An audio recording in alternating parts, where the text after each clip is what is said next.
what Joe Brady's doing, Josh Allen looks like a different player. And by that I mean the ball's out quick. Again, it's a lot of one-read, no-read throws. He really played from the pocket with high level efficiency. I love the route concepts. You're tuned in to the Ross Tucker Football Podcast. Guiding your gridiron journey, none other than your host, former NFL lineman, Ross Tucker. Oh, yeah, it is. But it's not just any Ross Tucker Football Podcast. It never is, but especially not on a teaching tutorial Thursday presented by DraftKings. That means we've got the man, the myth, the legend, the civilian GOAT, Greg Cosell from NFL Films in the house to tell us exactly what he is seeing on the tape from week 3 as we head into these matchups in week 4. Tomorrow we'll have a new Spread the Word winner via social media. Maybe the easiest contest I'm aware of. All you do is engage in any way with @RossTuckerPod on social media. Then you've got the people that take advantage of any of our sponsors. Heck, for westshorehome.com/Ross, all you have to do is fill out the form to get the free estimate. Like, why would you not do that? Just out of curiosity. And then YouTube shout out, youtube.com/RossTuckerNFL. We'll announce all of those winners mañana. Right now, it's Big Show time. The Big Show. Love talking with Greg Cosell. Check him out on social media like I do, @Greg Cosell. He's presented by Smirnoff, the world's #1 vodka. Please drink responsibly. Greg, always like to start with the Thursday night game. We've got the Giants hosting the Cowboys tonight. Two teams that kind of go in opposite directions. Feels like the Giants are getting better. I'm not sure the Cowboys are. Anything jump out to you in this matchup? Yeah, you know what I think, Russ? I think the Giants' defense, because obviously everyone is focused on their offense with Daniel Jones, but I think their defense has very quietly played well. Shane Bowen is the new D coordinator this year, and you'll look at what happened last week. I mean, they blitzed. I think they have the second or third most 5+ man pressures in the league, and they're very effective when they do so. And if you look at their personnel up front, it's actually a good group. They've got Burns, they've got Thibodeau, they've got Dexter Lawrence, who's as good a D tackle as there is in the league. So this is a defense that I think is going to continue to come on and may end up being a calling card of their team. But they really gave the Browns an awful lot of problems last week, and there's no question, given the Cowboys' issues offensively, they have their own concerns with their offensive line and pass protection, that I would expect to see the Giants continue to pressure. I would as well. And just watching that Browns tape, getting ready for my game, Browns-Raiders for CBS on Sunday, they really struggled to pick up the stunts, the blitzes, the pressures. You're right, too. They've got some good players. They take turns. Burns, Thibodeau, Dexter Lawrence. You mentioned the Cowboys' issues. Greg, they're having multiple issues, really. Obviously, their defense has really struggled. Yep. And then you mentioned the O-line and the protection. What's going on with the Cowboys right now?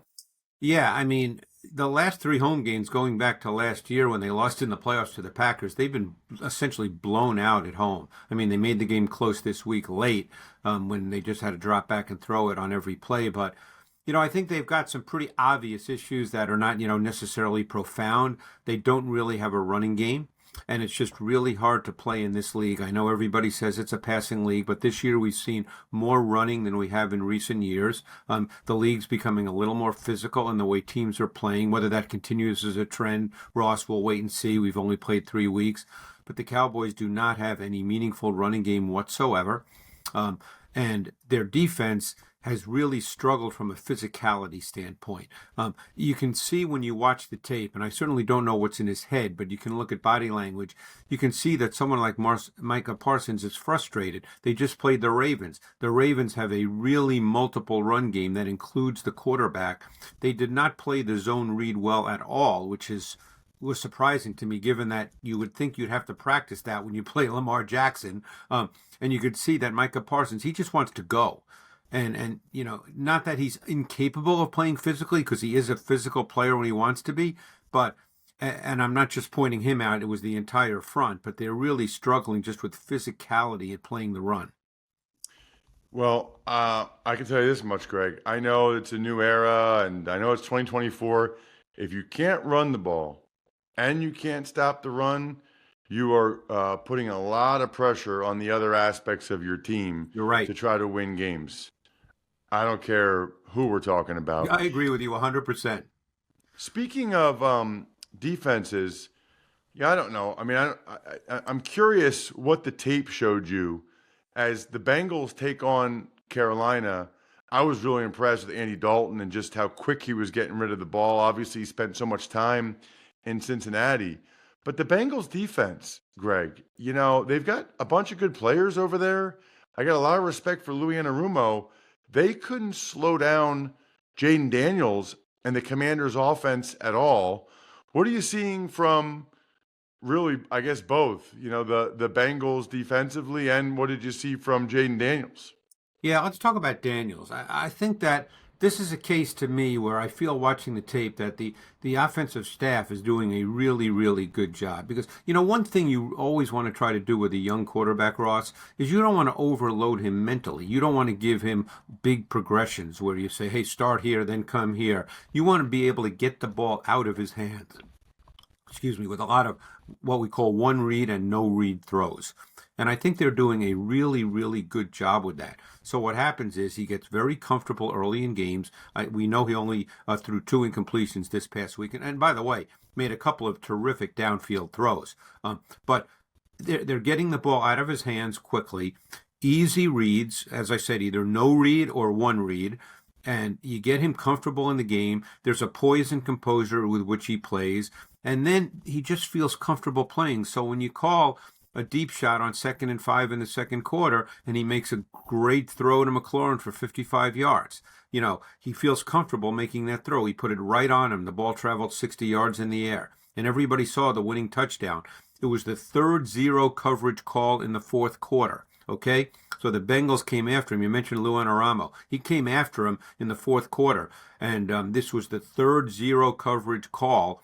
And you saw what happened. Daniels made a great throw, made the right throw to McLaurin, and got hit. Literally couldn't follow through. Got hit as soon as he released the ball, I believe, by the safety Stone. But, you talk about the Bengals. They've made some changes defensively. They've got Hill playing left corner this year. He's their starting corner. He'd been a safety. DJ Turner, who played a lot of snaps a year ago as a rookie, hardly ever plays. So they clearly made some changes at the corner position. It's an odd situation because it's only 3 games, and I think he's a really good coach, and they have really good people. I would expect them to get better. Yeah, I was sort of stunned by that from both sides. That's interesting to know about Washington and what they're doing offensively. Now they play against the Arizona Cardinals. I'm really looking forward to that game, Greg. Yeah, that's an intriguing the game. Cardinals have done some positive things. It's sort of the Cliff Kingsbury Bowl. I'm looking forward to seeing, the Cardinals and the Commanders. Anything else jump out to you about that one? Well, it's interesting. This gets into the macro 30,000-foot discussion about quarterback play, and I've been having that conversation with a lot of coaches. I did this off-season about quarterbacks that are not necessarily efficient on a weekly basis from the pocket, but can make special plays. And clearly Kyler Murray falls into that category. So there are given weeks where he looks tremendous, as he did not this past game against Detroit, but the week prior when they blew out the Rams, and he makes all those special plays. But then you have the consistency in making sort of the routine plays.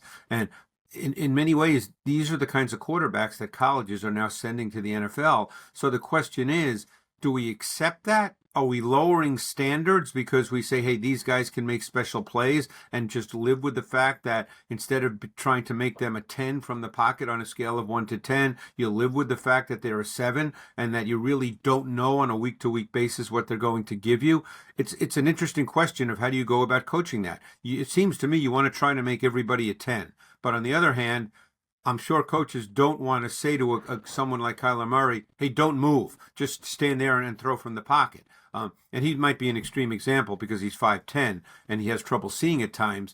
But, even the Caleb Williams of the world, what do you say? Because right now it's clear that someone like Caleb Williams, while he throws the ball beautifully, Ross, I mean, it comes out so easily, and he looks really good throwing it. You can tell that he's not really comfortable from the pocket overall, and he's not really sure what he sees right now, which, by the way, is not uncommon for rookie quarterbacks in the NFL. What have you been seeing from him? I mean, I guess you just said it. Yeah, I mean, I think you're seeing snippets. I think when it's schemed really well, and by the way, that's the job of offensive coaches, to scheme it really well. When it's schemed really well and the throw is clean and defined and it's the primary read, he can look really, really good throwing the ball. I mean, he's an easy thrower of the football. It comes out beautifully. But overall, my sense is if it's not really clean, he's not at the point yet where he's seeing it. And he's going to have to really work on, and I would imagine, I'm not a coach, Ross, and I imagine this is very hard to work on. He's got sort of an innate tendency to retreat backwards when he starts to leave the pocket. And as you would probably agree, being an offensive lineman, in this league, you cannot retreat backwards. No, usually the safest thing to do is to step up. But I think on some level, Greg, that goes against like our natural instincts as human beings, right? Like think about it like if an animal's attacking you or something, you're not stepping up into it, you're going away from it, but that's, we're trying to protect that pocket. We're trying to protect the interior three guys, are trying to keep the depth of the pocket. Correct. The edge guys are the width. The width, yeah. Those it's usually 3-on-2 inside, so you should be able to step up more often than not and be able to deliver a football stepping up. Yeah, and by the way, he'll make some special plays. There's no question he has that kind of talent. And as I said, you just watch him deliver a football. It's really pretty. But I just think that he has much to learn about the NFL game. And none of this to me is surprising. This is the way it tends to work. We saw C.J. Stroud a year ago, and obviously he's a special guy, and everybody thinks now everybody's going to be C.J. Stroud. It doesn't always work that way. Speaking of special, Labatt Blue Lights and drinking them is very special for me. Whether I'm with friends, family, watching football, living life to the power of we. Always enjoy responsibly beer, Labatt USA, Buffalo, New York. Let's talk Vikings and Packers. I'm really looking forward to this one. The Vikings have been one of the biggest surprises in the league. And then how about Matt LaFleur and Malik Willis the last couple of weeks, Greg? I mean, this game is like the coaching bowl in my mind. Two of the best coaches in the NFL that really have proven it so far this year. Well, if I could, I'd really like to mention the Vikings defense. We know, look, Sam Darnold has been phenomenal and another great example of coaching. We all know that Kevin O'Connell is one of the best when it comes to quarterbacks. Just remember what he did with 3 days last year with Josh Dobbs. But, look at what he's doing with Sam Darnold. But the point is, Brian Flores, this is such an incredibly difficult defense to play against. Now, they'll give up some plays, but they line up very often in pure pass situations, 6 and 7 man fronts, okay? Now, they're not going to rush 6 and 7, although they do rush 6 a good amount of the time, probably the highest percentage in the league. But you know what it does, which is rarely talked about, and just think about this, Ross. What it does is it forces the defense to keep a back and or a tight end into protection, okay? Because if there's a 7-man front, you can't go up to the line of scrimmage. This as an O-lineman and say, well, I don't think he's going to come. I don't think he's going to come. You can't protect like that. You've got to protect. You've got to protect the front. So what happens now is teams, and you saw this last week with the Texans, is very often they would only send 3 wide receivers out because they would keep their tight end and their back in as primary pass protectors. So what did the Vikings do? They would show a 7-man front. They'd end up rushing 3 or 4 and have 7 or 8 in coverage, and you'd have 7 or 8 in zone coverage versus 3 receivers. That numbers game wins for the defense literally every time. And that's what they do as well or better than any team in the league. So they force you to remove 2 eligible receivers from your route concepts. The only thing I would say about that, though, Greg, is if they have 6 or 7 in the block and they're only rushing 3, the quarterback should, literally have all day to throw it and be able to ultimately find somebody. But you know what I mean? Here's the issue. When you have 6 or 7, because of the way it looks with the 6 or 7 is it does create one-on-ones, Ross. So, for instance, if you're the center, and I know you played center, and you've got a zero technique right in front of you, okay? That's the guy you're blocking in pass protection. And even if they only rush 3, but the zero technique is one of them, you can't leave the zero technique. I mean, he's right in front of you. So if that guy is better than you are, or that matchup works, if it's Dexter Lawrence, it's not Dexter Lawrence, but I mean, if it's a really good player and it's a one-on-one, they're creating a lot of one-on-ones, even if it's a 3 or 4 man rush, because of the initial nature of the 6 or 7 man front. The Vikings certainly fooled the Texans last week. That was not even close. Now the Texans play the Jags. I did the Jags game Monday night. Greg, it's bad up It's there. bad. I mean, or down there. I mean, it is really bad. What is going on? Yeah, I mean, it's funny. I studied Trevor Lawrence in detail this summer. I probably watched 250 snaps over a 2-day period, consecutively, which I can't do during the season. So I get a whole different feel. And we discussed this. I came away feeling Lawrence was a solid player, but not a great player, and had some things he clearly has to work on. And I think that you're seeing that it's falling apart a little bit. Like some of the things that he needs to work on and get better at, he's trending down instead of trending up. So, I'm not exactly sure why. I'm not there. But right now, he looks like a very uncomfortable player. He's missing routine throws. I think that he's a little quick in the pocket. He's playing a little fast. That's not an X and O point. You can just see that. You probably saw it yourself. It just looks like he's playing too fast. And particularly then when you see someone like Josh Allen on the other side. And by the way, I think that Joe Brady is doing an incredible job. But you see just how comfortable. You can tell when a quarterback is really comfortable, Ross, which, as I said, is not an X and O point, but you can just see that. Let's get to the Eagles and the Bucks. Yeah. Greg, Eagles could be without their top 2 receivers. I guess with Britton Covey out, maybe their top 3 receivers. And the Bucks kind of coming off that surprising loss at home to the Broncos. Yeah, I mean, the Eagles, I think, quite frankly, I don't think I've ever seen Saquon Barkley run any better, even going back to his Penn State days.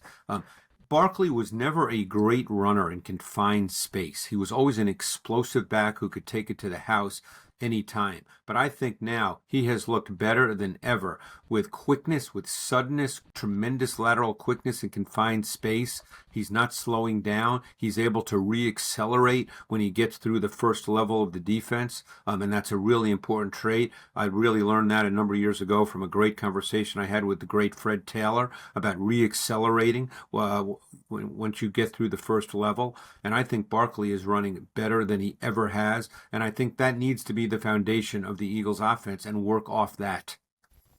Totally agree. Speaking of, you mentioned Josh Allen earlier. They take on the Ravens. That's a really intriguing game. On Sunday night. Yeah, I'm looking forward to that one for sure. What are you thinking about that game? I mean, we know what the Ravens are offensively. I mean, I think that obviously there are games where Lamar throws a decent amount, but it all starts with the run game. You've got to defend Lamar, and obviously you've got to defend the conventional run game with Derrick Henry. But, you watched last week against the Cowboys, and as I mentioned a few minutes ago, the Cowboys really did not seem to have a plan, or they executed extremely poorly to defend the zone read. You've got to defend the zone read when you play Lamar Jackson because he's still incredibly quick and fast, and he gets to the perimeter so fast. On the other hand, the Bills, you've seen them.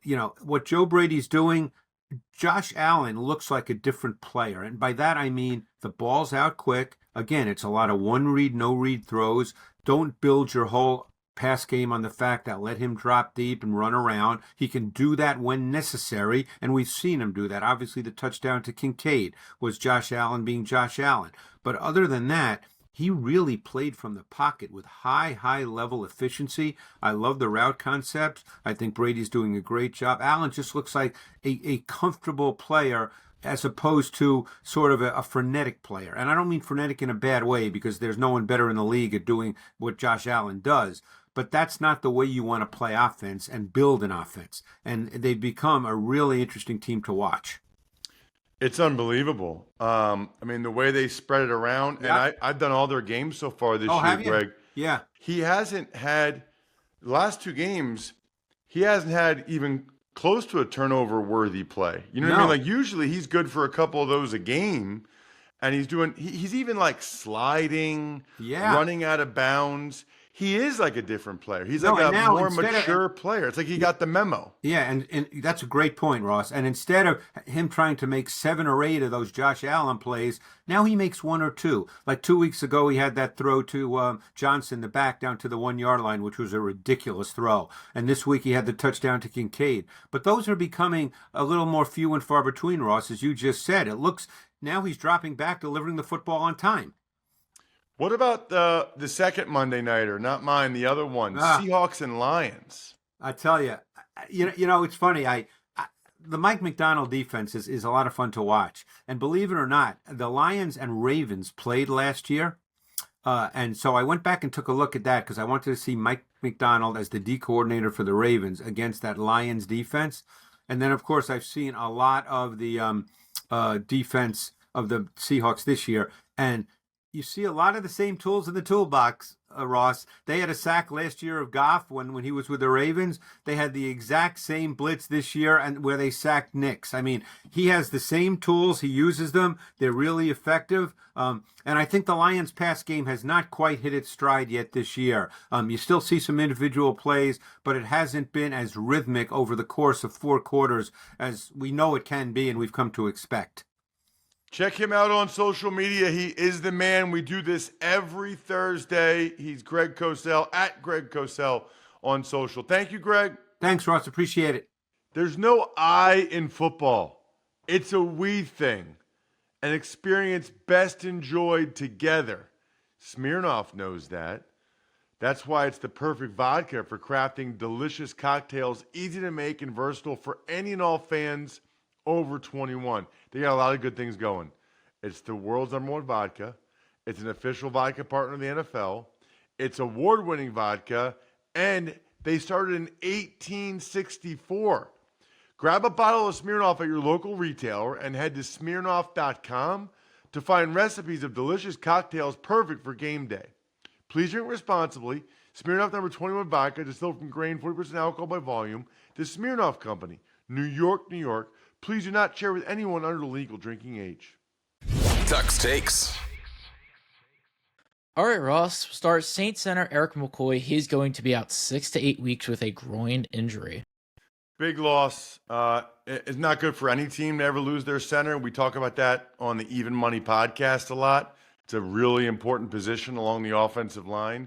Thankfully, they got a veteran guy like Lucas Patrick, which helps. But I would imagine that he'll probably end up going on IR for at least 4 weeks if it's a 6 to 8 week injury. Speaking of IR, we got some more guys headed there. Panthers wide receiver Adam Thielen, Eagles wide receiver Britton Covey, Falcons center Drew Dahlman, and Broncos linebacker Alex Singleton. You see that Singleton story where I guess he tore his ACL like one of the first couple plays of the game against the Bucs and then just played the whole rest of the game? That is remarkable and says a lot about him. I saw somewhere where he got cut like 13 times before he played in the CFL. Just so much respect for his resilience and ability to stick with it. And now he's gotten a nice contract from the Broncos. He's a good player. I mean, he was a good player for the Eagles when he was there. He led them in tackles. Yep, and we've got a game already tonight. Can't believe it, Ross. Cowboys at the Giants. Who do you like for your DraftKings Thursday Night Football pick of the week? Presented by DraftKings. DraftKings, the crown is yours. This is a tough one. It's hard for me to believe that I'm saying it's tough for me to decide who I'm going to pick between the Giants and the Cowboys, but that's kind of where I'm at. Giants have gotten better every week so far. Their defense is playing very, very well. Cowboys, something is not right really on either side of the ball. They can't run it really at all. They can't stop the run. I guess I'm going to pick the Cowboys to win the game because they're the more talented team, and it feels like things could really get ugly if they lose a third straight. But I got to be honest with you, I don't really feel very good about it. It feels to me like it's more of a toss-up game. Speaking of toss-ups, Jack, how about the fact that we have already gotten applications for your job, which is very, very impressive. Just for the record, Jack, can you make sure everybody knows you did the Davenport on purpose, right? I'm very well aware it's Marcus Davenport. I figured I would lead into it, and I guess my sense of humor is a little too dry at times, like you've mentioned, that people don't pick up on it, yourself included. Yes, sometimes I do not, but that time I did. Here's what we got. We've already done both Fantasy Feast podcasts this week. Please check them out. The College Draft podcast as well, Even Money Betting podcast. I should mention that from time to time, over the next few weeks, you'll see some of the other shows in the Ross Tucker Football podcast feed because we want you guys to check them out. And we know a lot of you don't subscribe to every single one of our shows. So when we put them in there, we think it's pretty good, and we'd appreciate it if you gave it a listen. Obviously, a lot of you can still check us out on YouTube, youtube.com/Ross Tucker NFL. Picks Friday tomorrow. I think we're done here. Thanks for tuning in to the Ross Tucker Football Podcast. Make sure to also check out Even Money, Fantasy Feast, and College Draft, all on the DraftKings Network on Samsung TV Plus, YouTube, or subscribe to the podcast on your favorite platform. Shout out myfrontpagestory.com. Two things I love. I love and telling people how I feel about them, which you can do via myfrontpagestory.com. And I love sending my listeners, fans, whatever you guys are, signed things in the mail, including these cool press passes that nobody else you know has. Myfrontpagestory.com. Just forward the order confirmation to me, ross@rosstucker.com, and I'll send you a press pass. Backofficescheduler.com, humanheadnyc.com, Sporticulture, Pizza Boy Brewing.